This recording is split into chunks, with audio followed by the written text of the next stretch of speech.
Hello everyone, welcome to today's video. We'll get the boring stuff out of the way.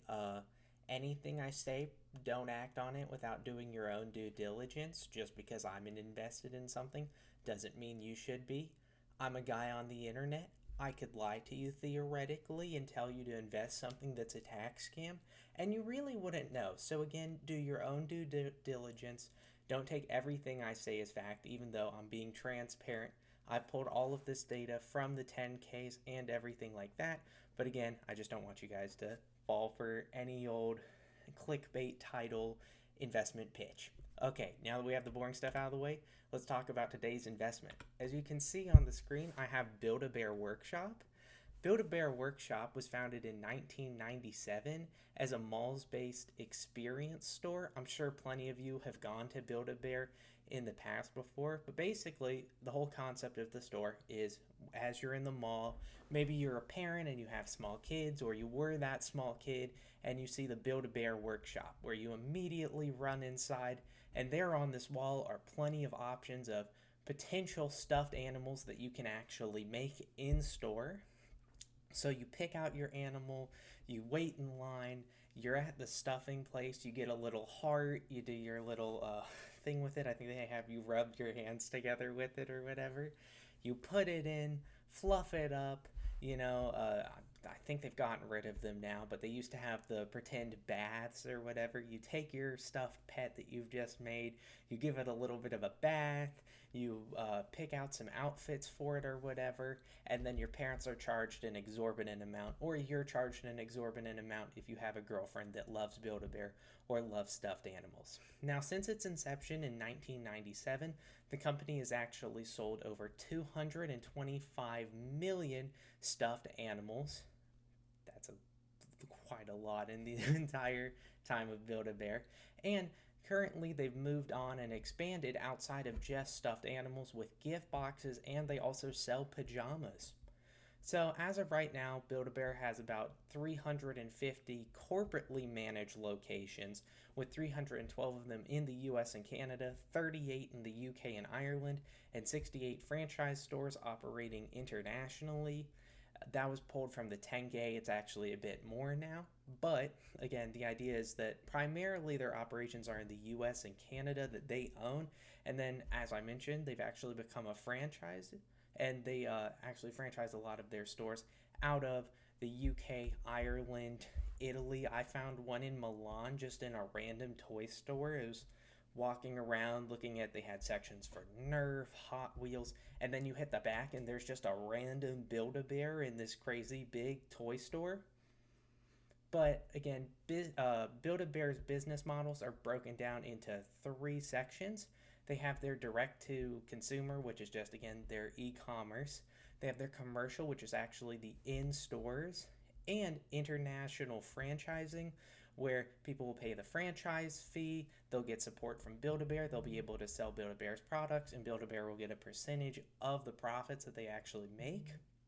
So, again, I walked through their primary store, how they got really started, and surprisingly, out of all of these business models, it actually still is their most important business model, and it's the fastest growing still, despite malls, becoming a thing of the past. Build-A-Bear is still thriving. Not, it's just a timeless store. Now, as I mentioned multiple times, this isn't something that a lot of people would ever think of as a solid investment. This is just something you've heard of the store. You might be like, hey, I have experiences there. Maybe you've gotten stuffed Build-A-Bears for people before, but you've never thought of it as a way to make money. But let me kind of walk you through why this is slowly becoming, in terms of small caps, a great investment option. Currently, the PE I pulled is 9.81. Its price to sales is 1.04, price to book of 4. It has a dividend yield of 2.09% for each share, which is about 80 cents, and its payout ratio is 20.54%, even with a 2% dividend yield. Now, it's worth mentioning that their dividend is actually relatively new. It's one of the reasons I actually initially invested in Build-A-Bear, because I was looking through at its very cheap valuation. It had great revenue growth, great margin growth, and its expenses were not growing nearly as fast as their revenue and even their earnings per share growth.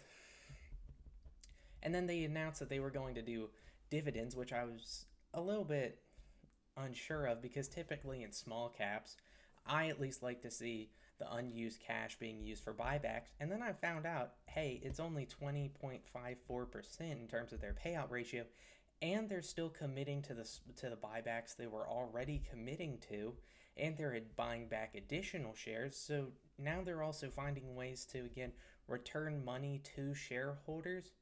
And this is Build-A-Bear. This isn't something you'd typically think of as like a Google or an Apple or a company that's built around giving back to investors and actually taking into consideration what they would want out of a company.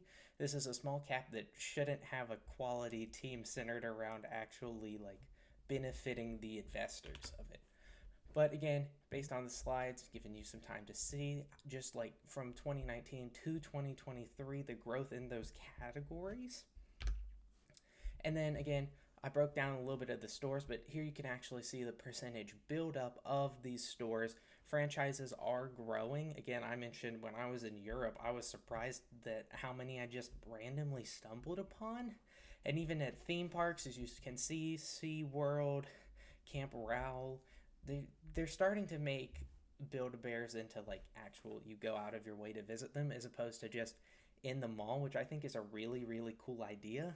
Another thing they kept bringing up was how surprisingly a lot of the demographic that they get a lot of their sales from, it's not even kids anymore. Now it's becoming significantly more teens and adults are collecting. And something that really got me interested in investing in Build-A-Bear was around October, they were bringing back their pumpkin cat. And people, I was seeing all over Reddit, people collecting, they get like 16 of them and create pumpkin patches. And these are adults with money who've bought the giant one and then 15 of the regular ones, and it's sold out in like 2 days.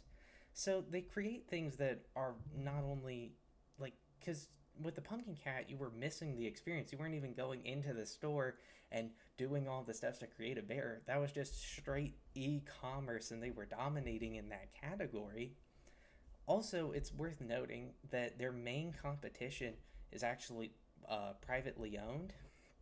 So, in terms of public companies in this space, they have a pretty decent moat. There's not a lot of competition, and actually, when one of their competitors does well, Build-A-Bear tends to do well. We don't see a strict, I'm only going to get this brand of stuffed animals. If you make cute products that people want, people are going to buy them, and that's kind of what this has shown. And then, again, as I mentioned earlier, in what was a surprise to me, because when we think about malls in general, malls are doing terrible, and those companies, like, they're having to try and repurpose malls. The fastest growing segment of their business is again in this commercial area where they are doing the full experience that you don't get on e-commerce, and they're still maintaining those sales, they're still growing those sales, and they're going to have a great business model for that. And again, as I mentioned, Build-A-Bear has a very quality team around them that prioritizes giving money back to the shareholders that you really wouldn't think would come from a Build-A-Bear. You'd think this would come from a more established, more dominant, investment focused firm, not Build-A-Bear Workshop. But again, as I mentioned earlier, growth in EPS, growth in revenues, the cost of goods sold isn't growing nearly as fast. They don't have a ton of expenses. Their debt's a little bit worrying, but they're likely going to get through all that completely fine. It's a lot of longer term stuff. They have plenty of time to pay. And then also, something worth mentioning, out of the outstanding shares, 5% is still owned by insiders, and then 91.58% of the shares are owned by institutional owners, which I really like to see, because if it's good enough for Vanguard and BlackRock, you better believe it's good enough for me. So again, This is why I think Build-A-Bear Workshop should genuinely be considered in almost every portfolio, despite being a company you wouldn't think of, especially now through the AI craze and everybody focusing on technology. This would be a great time to diversify your portfolio into a small cap that you know of but wouldn't have ever considered, but they have a quality management team and their stocks really undervalued for what they are in terms of a business. So again, thank you for joining me again on this episode. I appreciate you. I'll see you in the next one.